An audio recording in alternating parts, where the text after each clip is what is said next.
Welcome everyone. It's great to see so many of you on this nice sunny afternoon.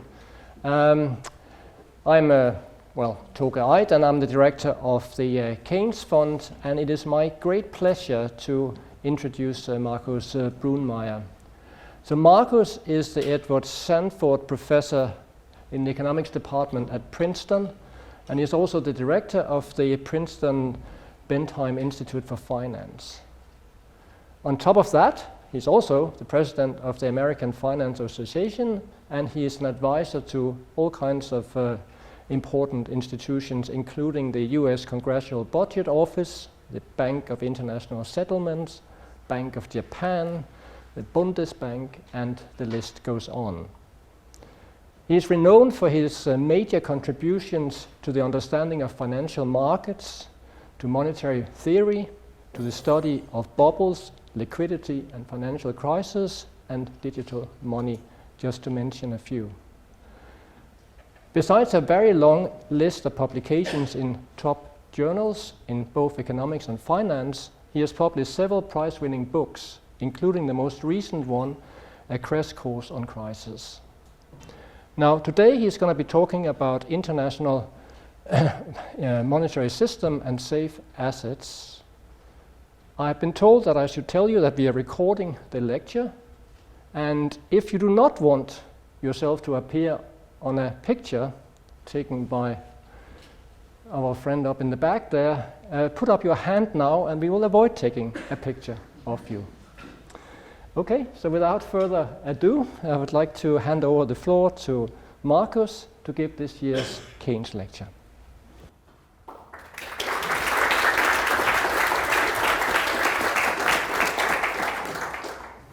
So thanks a lot, Toke, and thanks a lot to all of you and for Cambridge University for inviting me to give this Keynes lecture.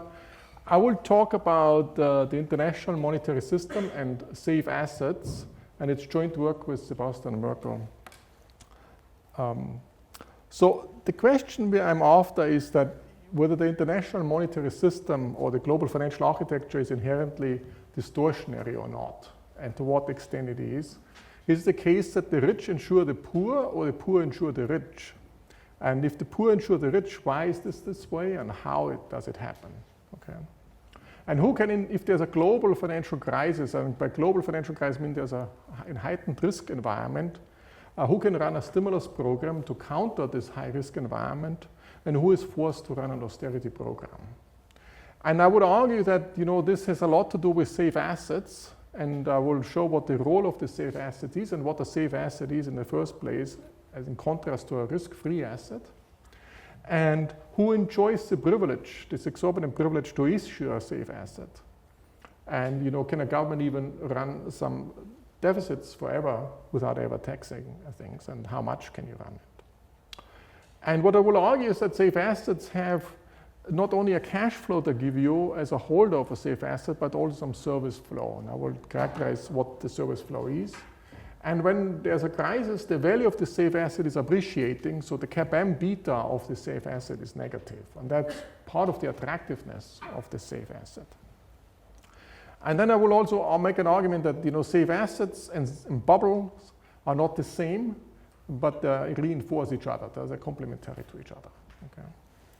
So let me give you an intuition what I mean by safe asset. So one thing I mean by safe asset is like a good friend. A good friend is a friend in need.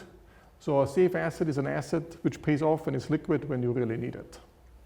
And this is with respect to idiosyncratic risk. So if you have idiosyncratic, some negative shock, it gives you some partial insurance. And I would like to show how this works in a stylized world.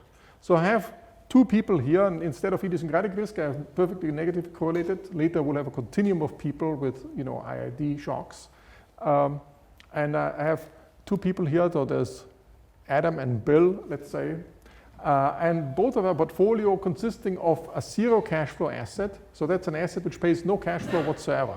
Okay, it's just a zero cash flow asset. And then I have a positive cash flow asset.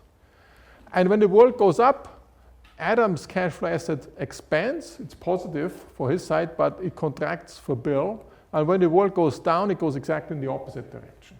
Okay? So ideally, Adam and Bill, they should write some contract to each other and insure each other, and that would be the perfect thing to do. But the assumption is there's a financial friction, so Adam and Bill, they cannot write a contract. So that's the income markets frictions, I assume. Yeah. So there's a friction, might be moral hazard or whatever, asymmetric information friction, whatever it is, they cannot write this contract. And the question is, can Adam and Bill do better than not just insuring themselves? Can they insure themselves by retrading this safe asset? So the argument is that, let's suppose this safe asset, which has zero cash flow, has a positive price. So which sounds strange. No, it has no cash flow ever. How can it have a positive price? But if it has a positive price, then it can be the case that when the world goes up, then Adam is actually buying from Bill some of the zero cash flow asset in exchange to the positive cash flow asset. And when the world goes down, they trade in the opposite direction. Okay? So even though they cannot write directly contracts to each other, by holding a safe asset, the zero cash flow asset, and retrading it, depending which direction they trade, depends of course what state of the world realizes, they can actually insure themselves, at least partially insure themselves. So in a sense, this retrading of a safe asset overcomes some of this income markets friction. Okay, so that's what the safe asset actually is. It's not held because I get some cash flow, like what we typically do in asset pricing. It's held because I can retrade it for some other things after I face a negative shock. And I face a negative shock, Bill faces a positive shock, or vice versa, and then we trade in different directions. So the value comes from the fact that this retrading partially completes the market. Okay? Now, what I want to say, on top of it, this value which comes from this retrading option is actually higher the more risk there is. Okay? So what I would argue, if you're in a recession, in a global recession, let's say the risk is much higher, the idiosyncratic risk we're facing suddenly is much higher, then the value of the safe asset is even more valuable.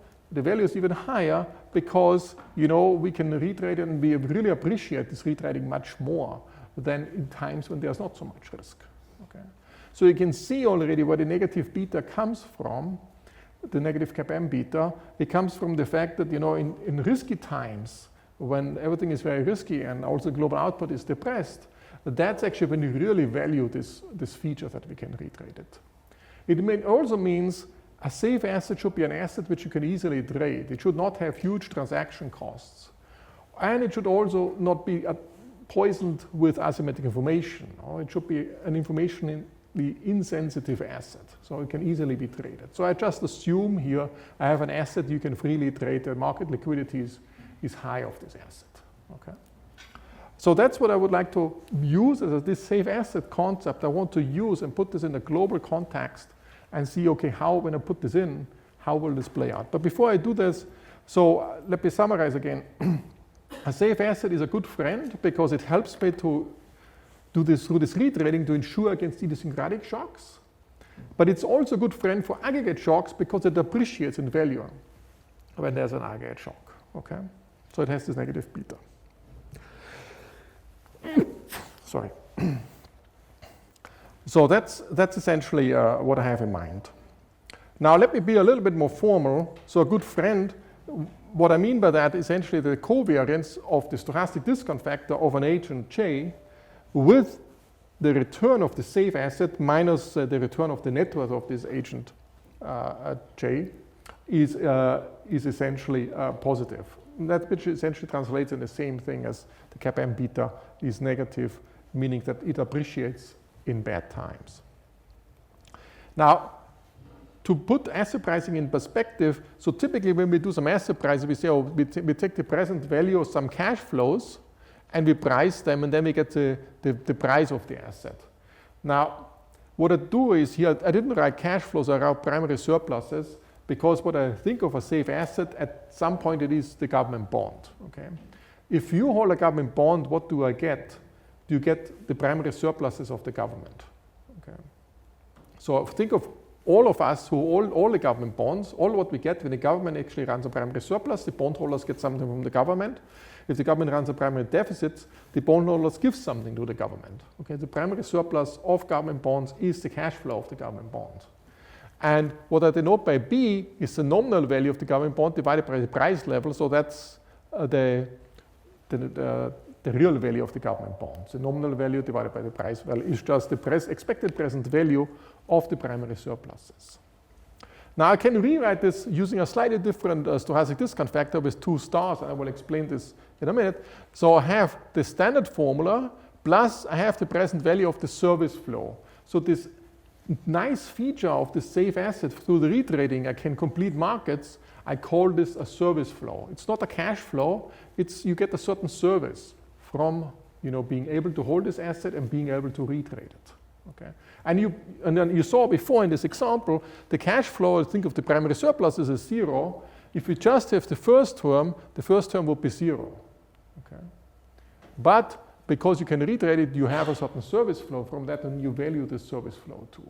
And the value of the service flow is really high when the idiosyncratic risk is high in the economy. Okay, when you're in a high risk environment.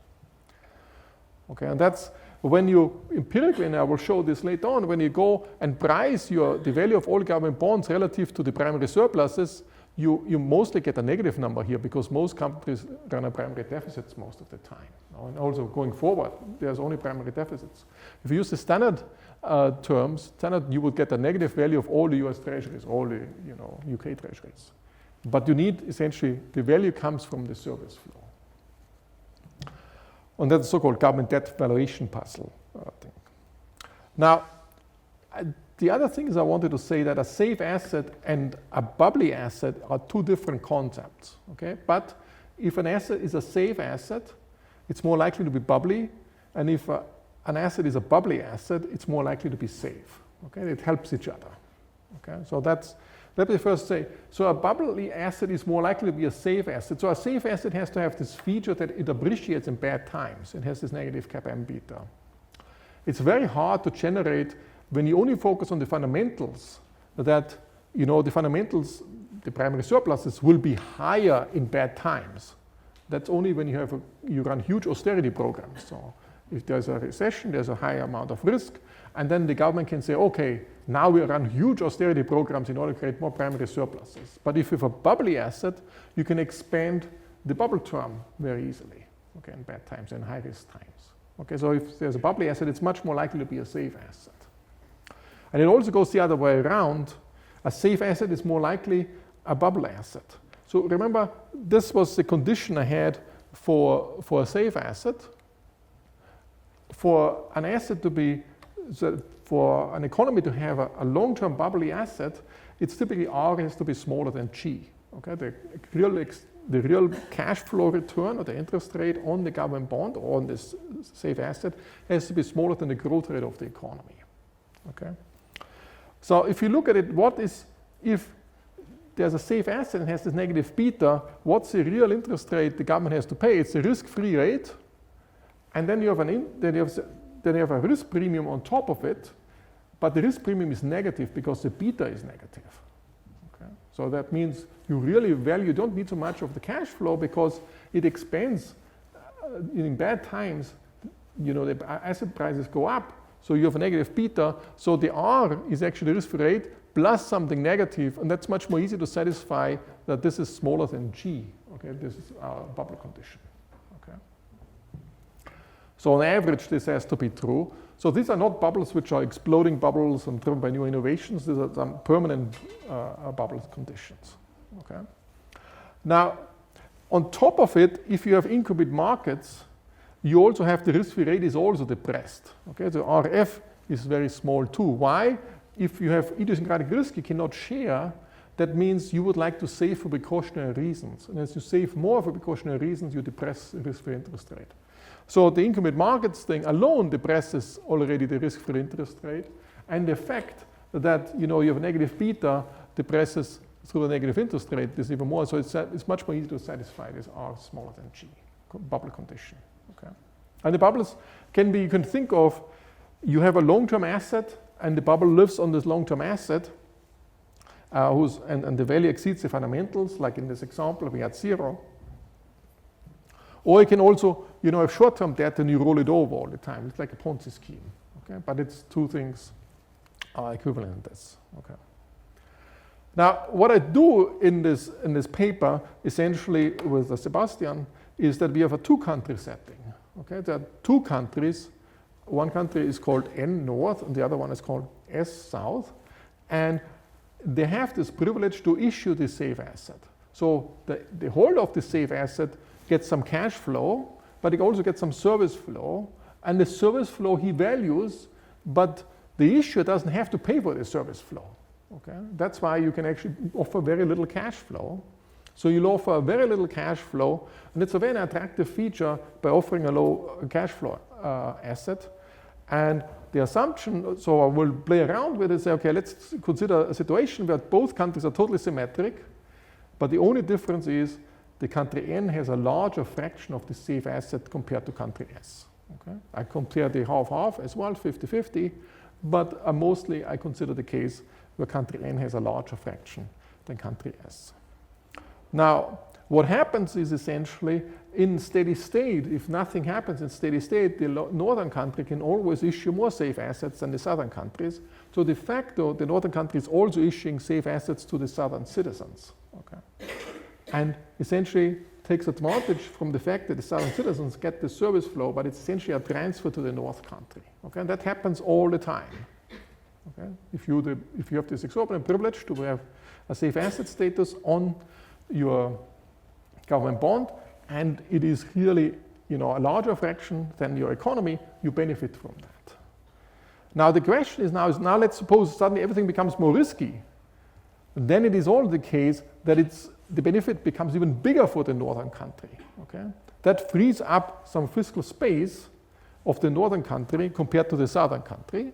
So the fiscal space of the north goes up, the fiscal space of the south goes down. There will be a flight to safety.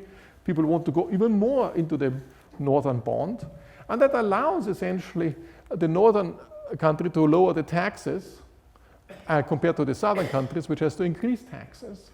And that makes it essentially more attractive to operate in the north country. So physical capital, like machines, flow to the north country. And that actually enhances things even further. Okay? So we want to understand how this whole thing plays out and how the north or the south, I gave already pretty much away who is insuring whom. There's some short-run insurance, and there's not so much distortion in the short run, but in the intermediate run, in the long run, there will be some distortions. Okay.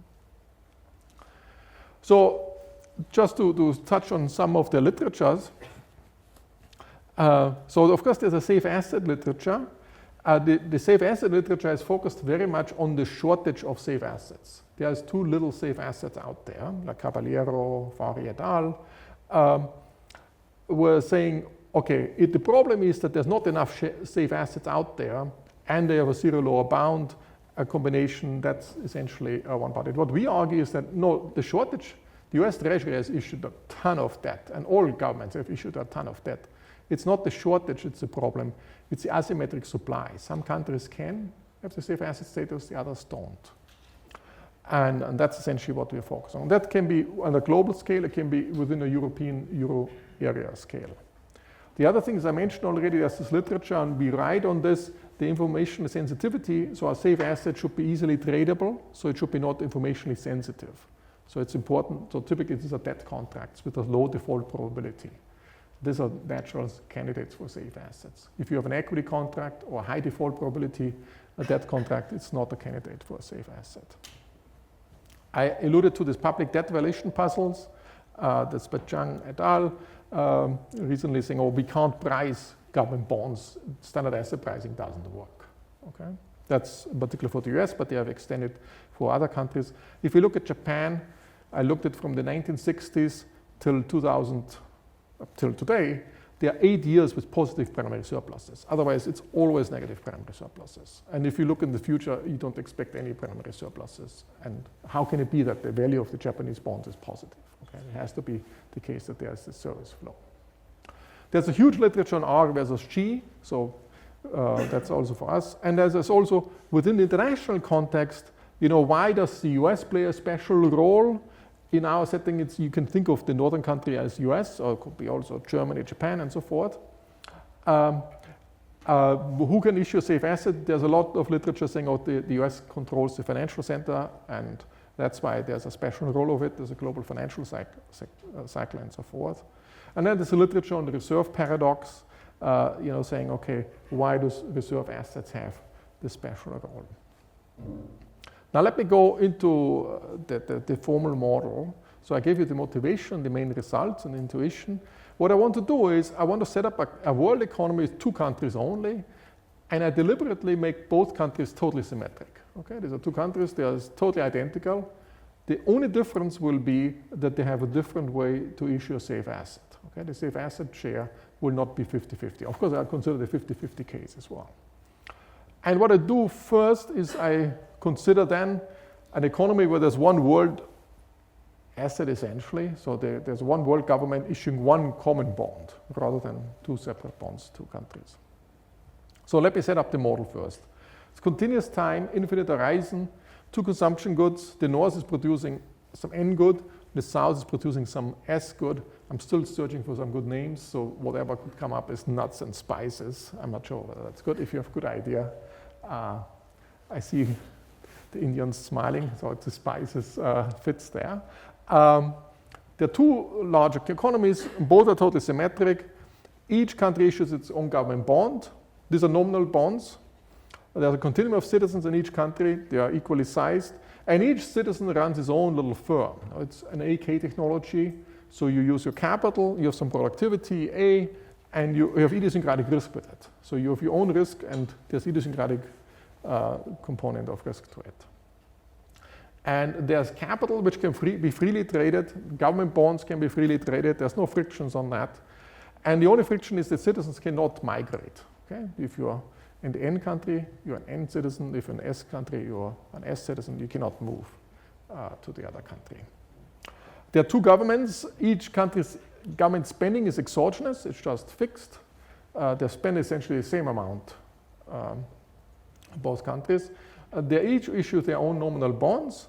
And so if you issue more bonds, you can lower taxes. Okay? If you issue fewer bonds, you have to raise your taxes. Okay? That's the only what you do. And as I said, the financial friction is that idiosyncratic risk you have to bear on your own. You cannot insure with your fellow citizens or even with foreigners the idiosyncratic risk. And there's an aggregate risk. This risk might be high or low. Okay? So the risk might be going up and down. Okay?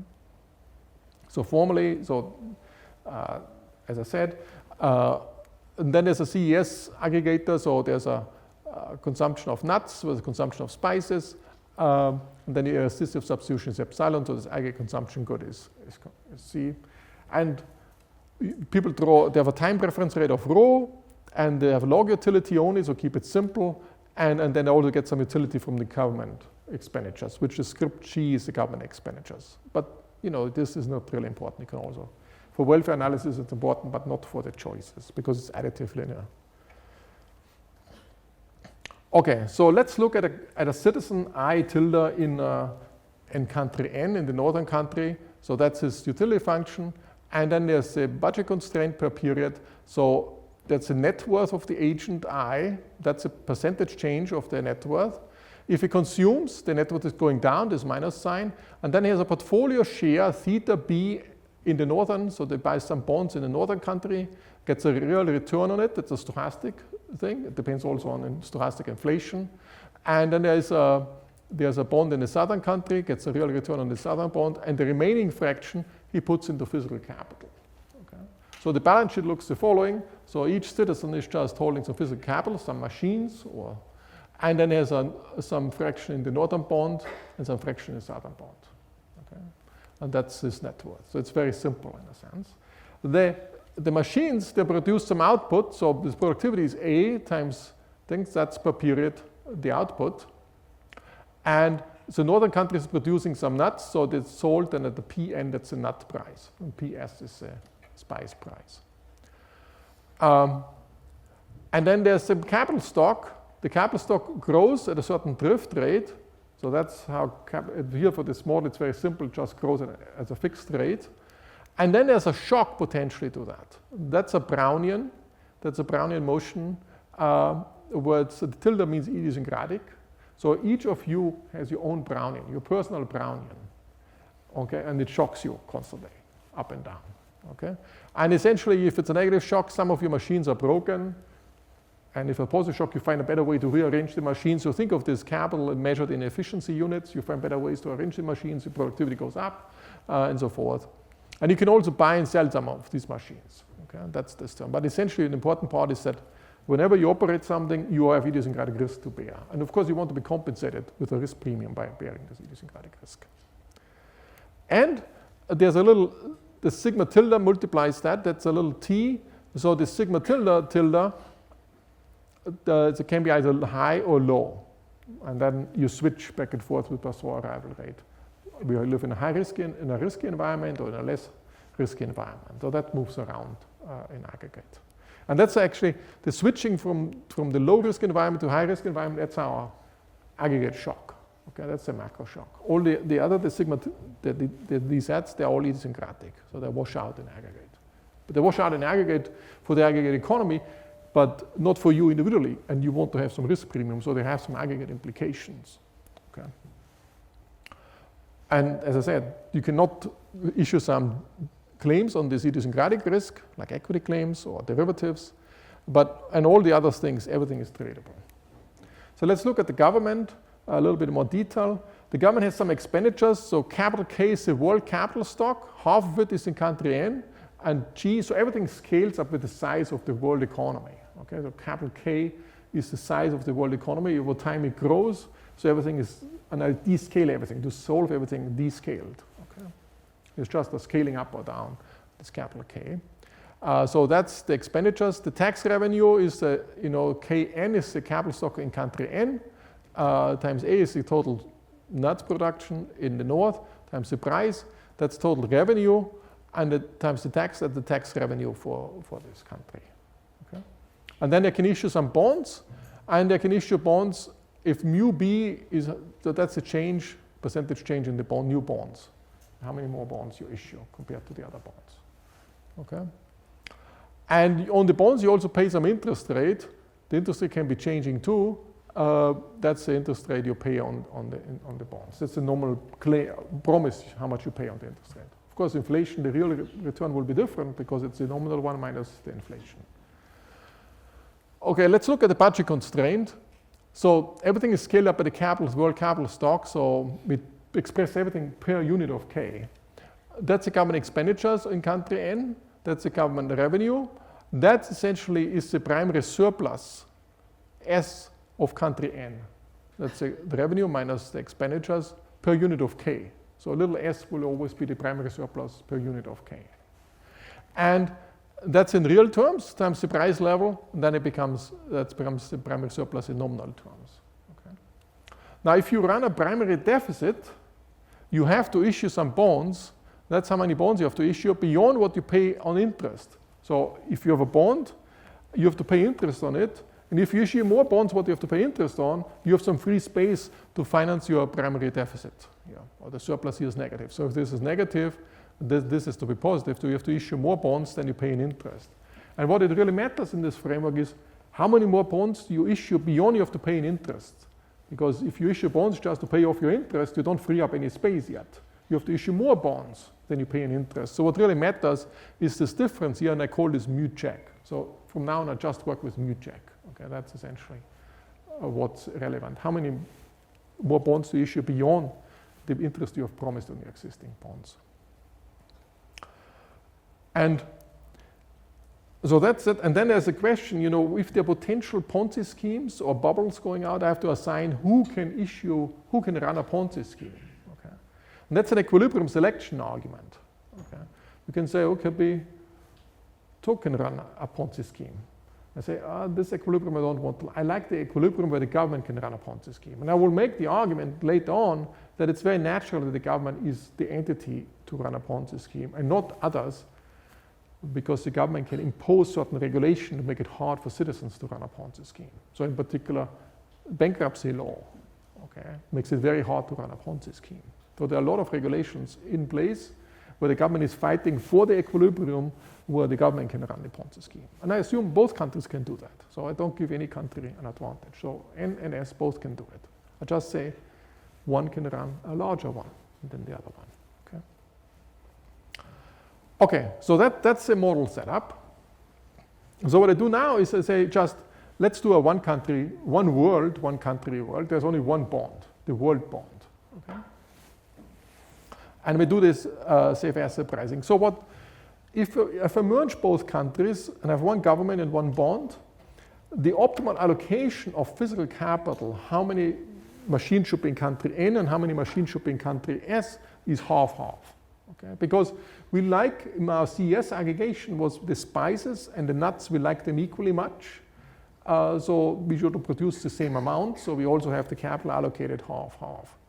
And what happens also, so kappa is our capital share, so how much of the capital is in country N, what fraction of capital is in country N, and eta is the wealth share, or is the net worth share, how much of the global wealth is in country N. Okay? So 1 minus eta is the total wealth in country S, and 1 minus kappa is total capital in country. So, of course, notice there's machines, that's the kappa, and then there's wealth. Wealth is the value of the machines plus the value of the bonds. So, and in this one world, it's half-half. Okay?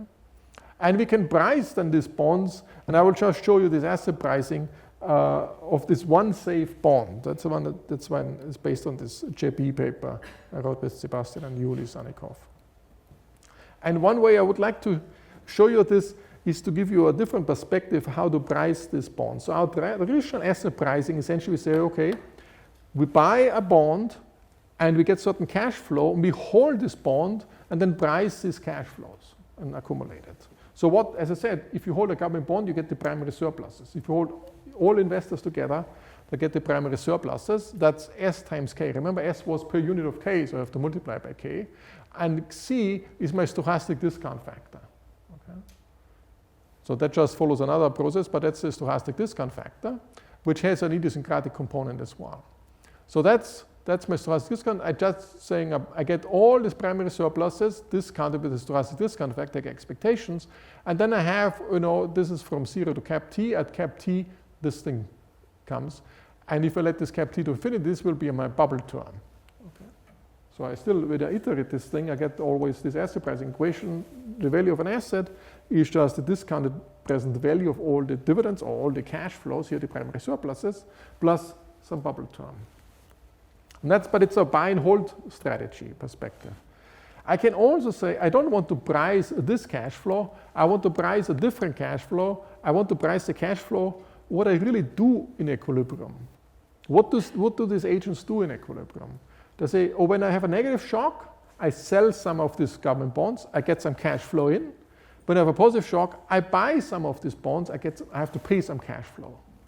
And instead of pricing a buy and hold strategy, I say I price essentially whenever I get the cash inflow, cash outflow. And this is all for whenever I buy and sell. Okay, that's what I get.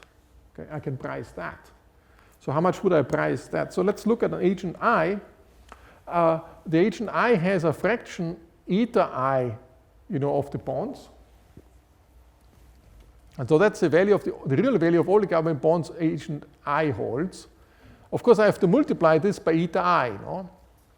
And of course, what happens whenever he has a positive shock, he buys some bonds, he has outflow. When he has a negative shock, he sells some bonds, he has an inflow. Okay? So whenever the positive negative shock is, this is the sigma tilde, it's the consumption volatility of this agent.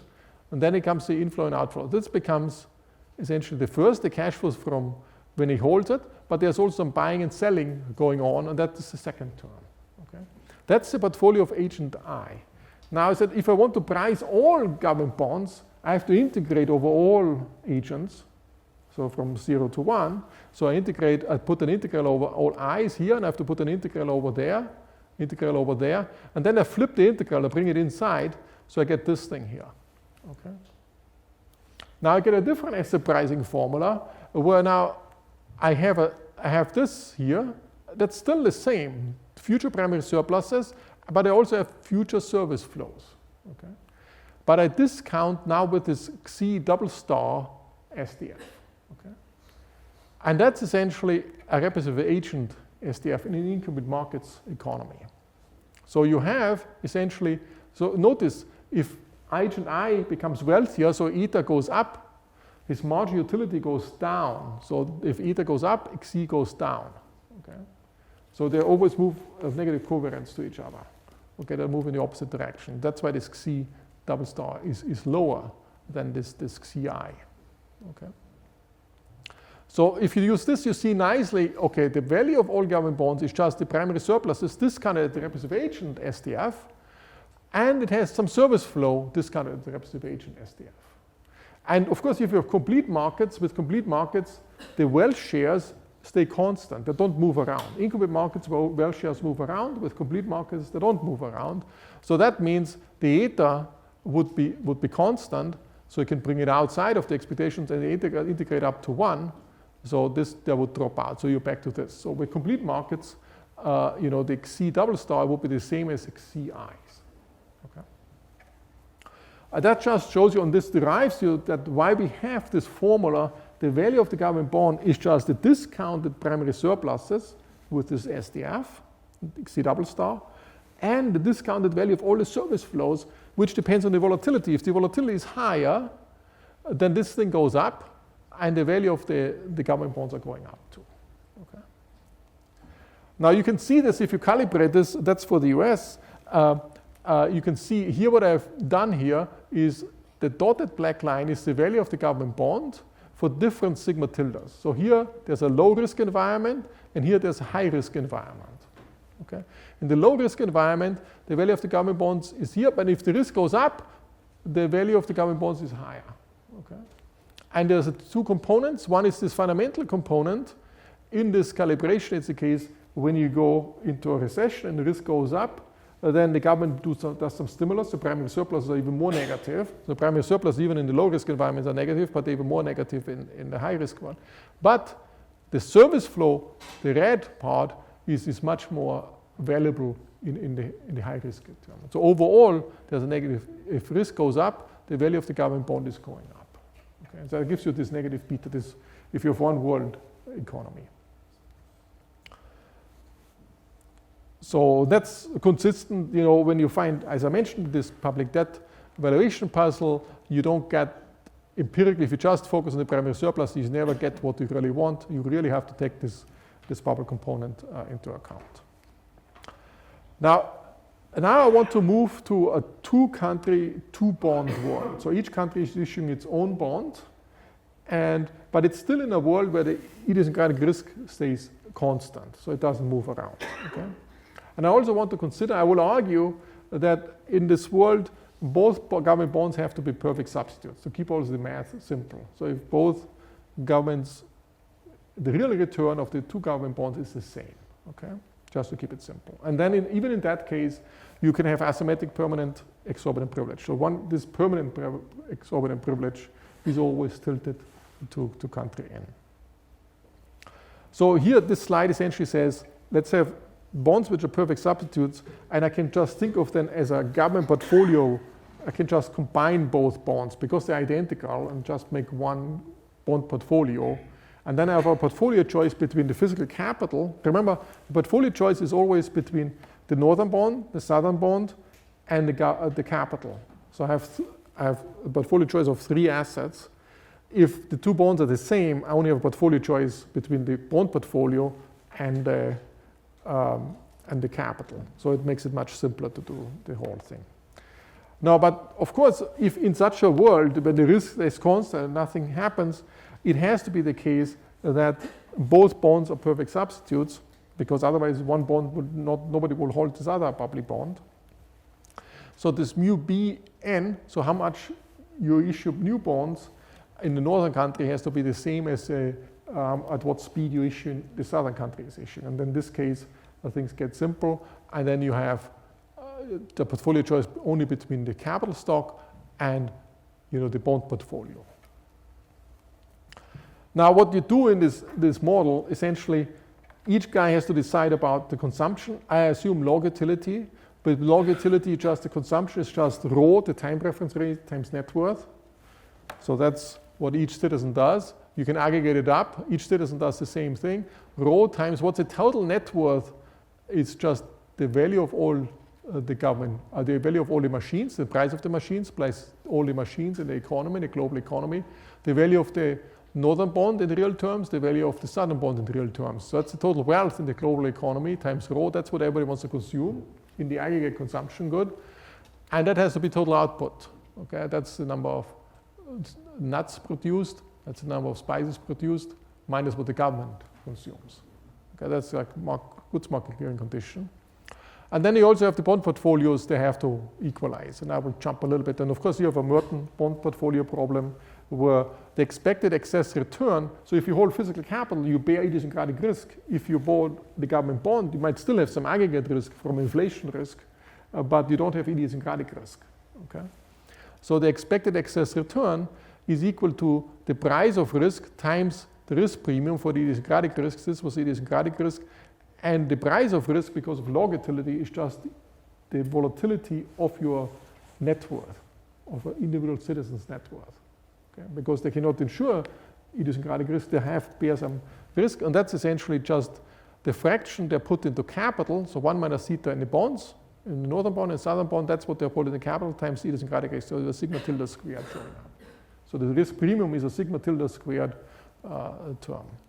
So everything turns out very simple. So the whole model, when you want to solve it, is characterized by 3 key equations. One is a static equation, which says what is the optimal capital allocation in the world in country N versus country S. Okay?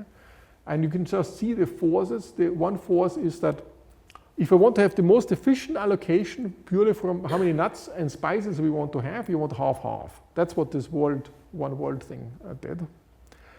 And then there's, of course, if the country north can have lower taxes compared to the southern country, then it can attract more of the physical capital, and that distorts it. That is distortionary force. Okay? So that's one. The first one is a static equation, solve in each period what capital share what capital should be in country N versus in country S. Then there's a forward equation. A forward equation essentially saying, how much should the wealth share be, and how does it move forward over time? Okay, from today into the future, how does this state variable move? So the eta is our state variable. So kappa is the capital share, and eta is essentially the wealth share. And how does the wealth share move in this dynamical system?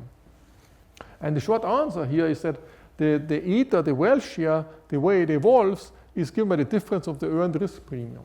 So if the northern people take on more risk, they earn a higher risk premium than the southern people. And then they earn a risk premium, and then over time they become wealthier and wealthier. Okay? Of course, if you want to have a steady state or a stochastic steady state, you go to a point where the wealth share stays constant, and then eta will be equals to kappa. Okay?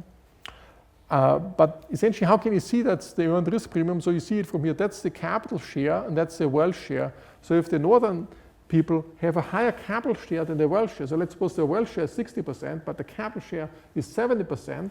So that's larger than 1, and if this is, of course, it's then higher than the southern's capital share over their wealth share, then they earn a higher risk premium, and you see the sigma tilde squared, what we saw before. The more risk there is, the higher the risk premium there is, and then the eta is drifting upwards. Okay? So that's the forward equation. And of course, we have backwards equation where you look at the future and bring it backwards towards the present. So rather than going from the present forward into the future, you go from the future back to the present. These are all the asset pricing equations. Now, where you look into the future, what are the payoffs? And the one key variable is essentially what's the value of all safe assets. So both government bonds together, the northern and the southern ones in real terms, relative to total wealth in the economy, total net worth in the economy. And so that's the northern real value plus the southern bond price real value divided by the total wealth. So there's total wealth consists of the bond wealth plus the machine wealth, okay, multiplied by the machine price. And what's fraction is bond wealth, that's var theta. And what fraction is of this var theta is that in the northern country we call var theta n. Okay, that's only the fraction in the northern country. So var theta is the fraction of all bond wealth relative to total wealth, and var theta n is the fraction in the northern country relative to the bond wealth. And you can solve this whole thing, and it actually solves nicely. So it seems like a very complicated model, but it solves very nicely. You can actually characterize the price of the machines is QK times the number of machines. That's just the value of all the machines. You can see if the governments, remember both countries have the same mu check. If they print bonds at a faster pace, then the value of the machines will be higher. Why? Because if there's more bond printing, there will be more inflation. So the real return on the bonds will be lower, and people tilt the portfolio towards the machines, even though they have to bear idiosyncratic risk. Okay? If the idiosyncratic risk is higher, that's in the denominator, the value of the machines is lower. Okay? And vice versa, you can see that, that's if there's more bond printing, there's a minus sign here, the value of the northern bonds is lower. If there's more idiosyncratic risk, then it's actually the value of the bonds is higher, because the bonds become more attractive relative to physical capital. That's all multiplied by A minus G. G was the government expenditures, and A bar is just the productivity across two countries. Remember, the northern country is producing spices, so I have to multiply it by the nuts price, and the southern country is multiplied by the spice price. Okay, and that distorts it. Of course, the northern country will be wealthier, will also produce more, has more capital share, will produce more nuts relative to spices, and that distorts the spice versus nuts price in terms of trade. Now here you see it in pictures for different sigma tilde levels, so low risk environment, high risk environment. If the risk goes up, the value of the machines go down, the value of the bonds goes up. This flight to safety. So but this is comparing two steady states, okay? A low risk steady state with a high risk steady state, just doing comparative static. Now if in the benchmark the safe assets is split half-half, then the northern countries get the blue one and the rest goes to the southern countries, so it's split half-half. But if it's 3/4, 1/4, then it's actually the red line. So this big chunk goes to this northern country, and the smaller one only to the southern country. Now, in this steady state, there is an exorbitant privilege. So let's suppose the northern country has more than half of the safe asset privilege. In this steady state, the northern countries benefits constantly from this exorbitant privilege. And why is that? Because essentially, the country's north supply of the bond is larger than the country's south supply of the bond. So, and everybody has demand for safe assets, and the southern country is not offering enough of this thing, so some of the southern citizens go to the northern bond and buy a northern bond. Okay? And so the north is actually benefiting from the service flow the southern citizens get from holding the northern bond, like the US Treasury. Okay? And that's a constant wealth transfer every time. Okay? So the northern citizens' government bond holdings is actually smaller than the country ends bond supply, because the north is issuing more bonds. Some of them are held by the southern citizens, and essentially the service flow which the southern citizens enjoy is transferred to the northern government, and that benefits the northern citizens. Okay? And that's constantly going on. So in a sense, the northern, we call this mining the bubble. So you can mine a bubble. The northern can actually mine some bubbles, which is held by the southern citizens. Okay. So here you can see that the same analysis, just doing it for different sigmas. Again, I'm comparing steady states with different idiosyncratic risk levels. What I plot here in the steady state is always that the wealth share and the capital share is the same. Okay, so once everything converges to the steady state, if the northerns have 70% of the wealth, they also have 70% of the capital. Okay, 70% of the machines in the world is in the north, and also the wealth is 70% in the north. But you can see that for low sigma tilde, that might be 70%, but for high sigma tilde, it might be 80%, so it's much higher. Okay, the wealth share and the capital share. It's not only the northern countries. When the sigma tilde is higher, if we're comparing across steady states, if the wealth share is not higher, is not only higher, but also the wealth itself. So here I plot, that's the net worth in the north country, is actually also higher for higher sigma tilde. So it's not only the share is higher, you might think, oh, the share might be higher, but the whole world wealth is down. So the share goes up, but the level goes, might still stay stable or even goes down because the total wealth in the global economy goes down. It's also the case that the total wealth in the north is going up as well. Now, this is for the wealth share. I can also look from the government perspective on the primary deficits or primary surpluses. Okay. So this is for this blue one is just 50-50. So both countries in 50-50 run some primary deficits. So this is the surplus, so it's negative. And if the idiosyncratic risk is high, they can run bigger primary deficits. So that means when we go to a global economy in a high recession, high volatility recession, they can issue more safe assets and run some stimulus programs. Okay, it's no problem. Okay, they can, of course, when we go to a low risk environment, they have to scale back again the deficits.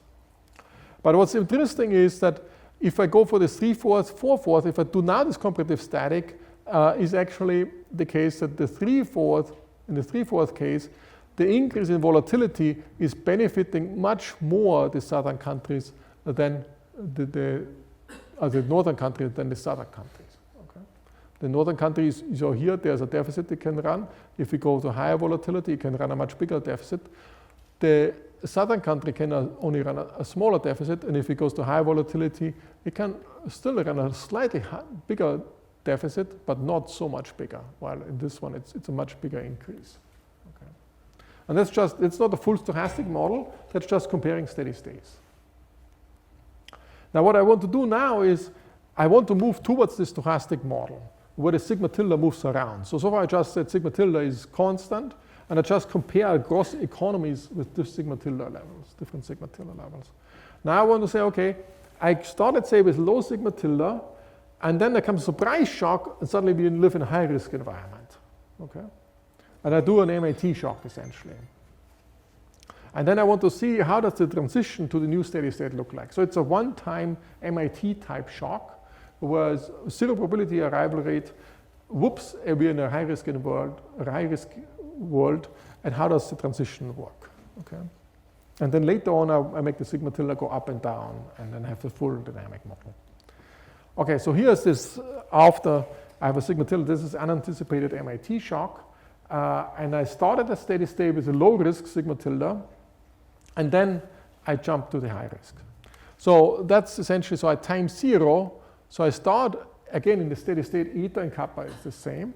So I start in the low risk steady state, and then I end up after a long time, I end up the high risk steady state, and then eta has to be equal to kappa again. So the wealth share has to be equal to the capital share.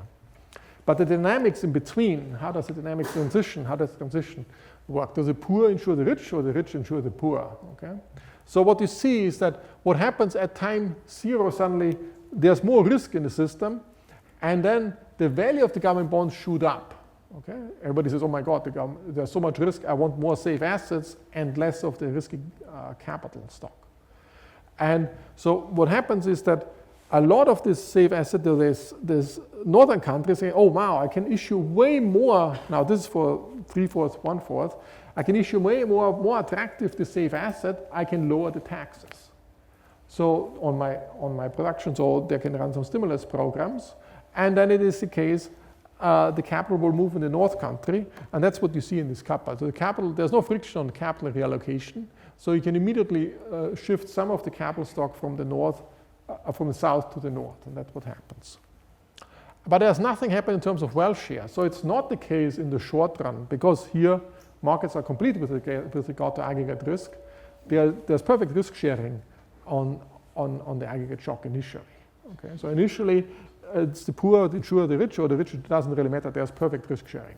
Okay, so the wealth share is not jumping. What moves is the capital share. But what happens then subsequently, now the capital moves to the north, and the northern citizens now who have more physical capital, they also hold more idiosyncratic risk. Okay? Now they hold more idiosyncratic risk, they have to be compensated for holding this more idiosyncratic risk with a higher risk premium. Remember the eta evolution? They get a higher risk premium relative to the south. So over time, the eta moves up because they earn a higher risk premium relative to the southern citizens. So the eta is then is moving up over time. Okay, so as the north holds more capital, they get a higher risk premium, and with this earned higher risk premium, the wealth share of the northern citizens is moving up. And as the wealth share of the northern citizens moves up and they become wealthier and wealthier, the risk-bearing capacity moves up too, so that it means essentially then also they take on even more of the southern capital. Okay? So first there's an initial shift in the physical capital into the north. The northern citizens hold more risk, they get more risk premium, they become wealthier and wealthier over time, and as they become wealthier and wealthier over time, they take even more of the physical capital on and become this way continuously become, so the capital stock goes more to the north and also the wealth share is moving up. In the long run this converges then in the new steady state where eta and kappa is the same. So what's the thing is, at the time of the shock, in the short run there's perfect insurance. We have perfect risk sharing or perfect risk sharing. In the long run risk is not perfectly risk shared. So in the long run the north is getting that, so the country N's net worth share is growing and also the capital share is growing. The capital share grows initially with a jump and then grows further. The net worth share grows initially slower and then catches up to the capital share. Okay, so that was when we have once a sigma tilde shock from low to high and then we stay high forever. But the full model is that the sigma tilde is low and then it becomes high and then becomes low again and then it moves around with Poisson arrival rate. Okay, and that's the full model. And what I want to argue is that if you have this theta n not equals to half but larger than a half, you have a permanent exorbitant privilege for the north. But now you have a second exorbitant privilege which is qualitatively different. It's a flight to safety exorbitant privilege. The exorbitant privilege becomes way bigger in bad times. Okay? And this nice feature means that the beta, the cap M beta of the northern bond is actually lower, is more negative than the cap M beta for the southern bond. And that makes this bond even more attractive from an ex ante perspective. Okay? Because there's a more negative beta. Okay, so let's just have the full dynamic model now. I know that I'm running a little bit over time. So sigma tilde is now time varying. It jumps between sigma tilde L and sigma tilde H, and it jumps are anticipated. So with a certain probability, we know they will jump up and down. So we have to price the whole thing. And let's assume that the safe asset share of the north is larger than a half and larger than the southern ones.